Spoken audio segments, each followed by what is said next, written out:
Hi everyone, happy Easter.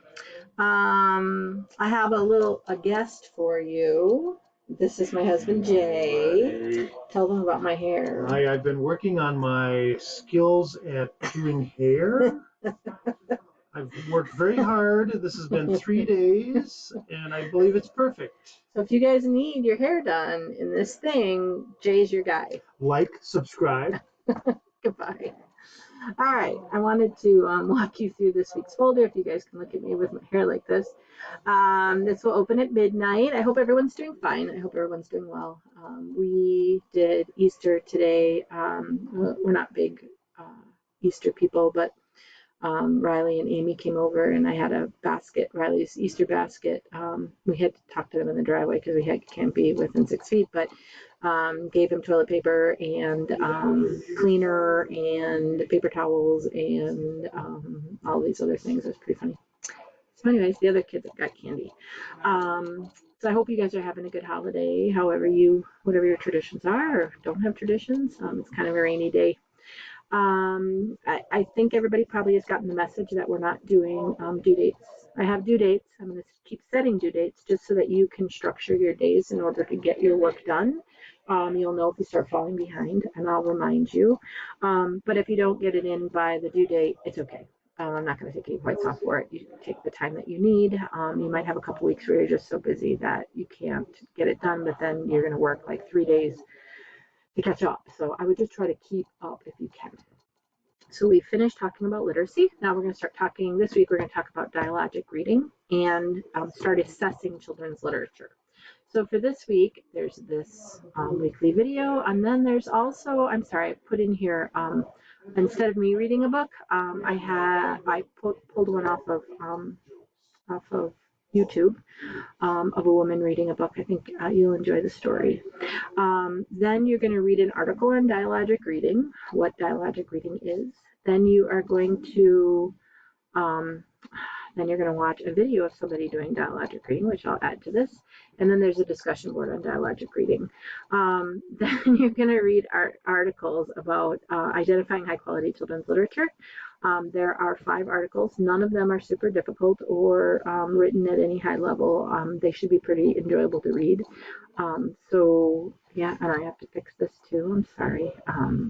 This is a good way for me to assess, find my mistakes. Then you're going to read those articles, and then you're going to find the following links. There's some links here, the Children's Cooperative Book Center, and then you are going to read one of the 3 websites about anti-bias literature. Let me go over here so you can see. So here's the dialogic reading. Here's the YouTube video with an example of dialogic reading, and then there's the discussion board on dialogic reading. These are the 5 articles that you need to read. And this is just an extra one that I found that you don't have to read. And then there's this is the Children's Literature Discussion Board. This discussion board is based on these websites, the ones that follow it. So you're going to, this week I posted a number of websites that are excellent resources on children's literature. For this week's discussion board, view 2 of those sites. One of the sites should be this one, the Cooperative Children's Book Center at UW-Madison, located in the Madison UW campus.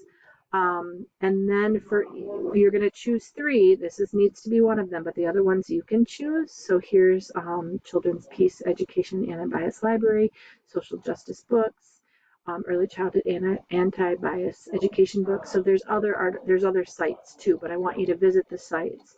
And then on your discussion board, you're going to name the name of the site, 3 topic resources, ideas, or items of information that you found interesting or useful. So what did you like about the article, about the website? How could you use this website as a resource in your teaching? So that's all you need to write.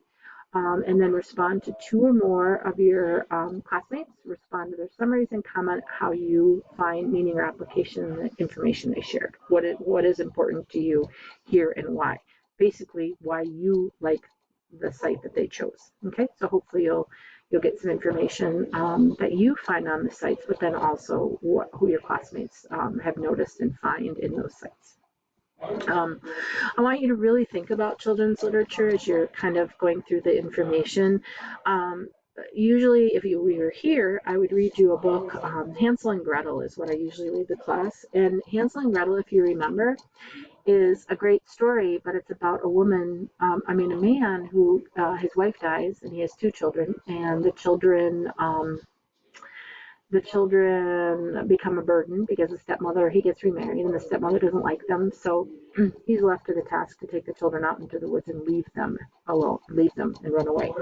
They find their way back, and then finally they get lost and they're found by this woman who goes to this house, which is made of candy, and then she wants to cook them and eat them. So if you think about that in a 3 or 4-year-old's mind, that's a pretty scary story. So you really need to look at stories and assess whether you think they're good. Also, when you look for stereotypes in books, you're going to look for things like hair. Does everyone have the same hair regardless of their ethnicity? And it's just colored different colors. So same face, black hair, colored in black. You want authentic pictures with people with that reflect the texture of their hair and the deep color that people have and the different shades of color in all races. So really look at that and think about, is this a fair representation? Is this really something that I want, myself represented looking like that? Also look at stereotypes as far as jobs. Are all the people in the doctors men, and are all the nurses women, and that kind of thing? Because that's another like really big situation. So anyways, work on that. If you guys have any questions, okay, honey. If you guys have any questions, make sure you give me a call or email me. I'm always willing to help if I can. I will be around on Tuesday at 1:30, and I'm going to do one more week of Zoom, although the college has told us not to do Zoom because it's not as private. There's more of a chance of it getting hacked than if we were on WebEx. So we'll have to move to WebEx. But this week I'll do Zoom again. So I can resend you that link, or you can just pull up the one from last week. And then if you have any questions, or I can walk you through this week's work, just let me, just hop on by. And if you don't, that's totally fine too. Just let me know how I can support you. I'll talk to everyone soon. I miss you guys.